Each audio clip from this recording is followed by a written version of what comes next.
Hey guys, so before Christmas we finished reading Little House on the Prairie, and so now we're gonna start reading On the Banks of Plum Creek, but I wanted to give you a little intro to the book before you started reading it, okay?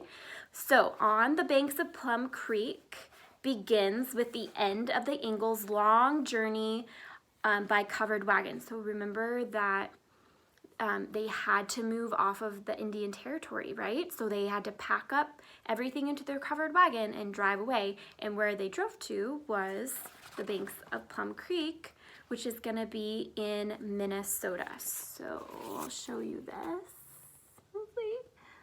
Oh, okay, so they went from Kansas, Independence. They went from Kansas all the way up to Minnesota in a covered wagon. Okay, so they had traveled from Indian Territory in Kansas and settled near Walnut Grove in Minnesota. This time there was no dispute over the ownership of the land. The Ingalls bought a farm from Mr. Hansen, a Swedish immigrant, and they moved into his tiny dugout of the eastern bank of Plum Creek. Their house is literally dug out of the side of a hill, you guys. It's really fun.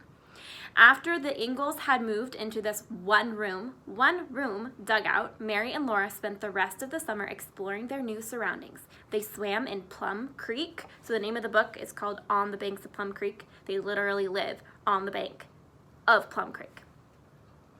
And they climbed to the top of the flat tableland nearby, and they played on the big gray rock, and they found on the prairie, the big gray rock that they found on the prairie behind the dugout.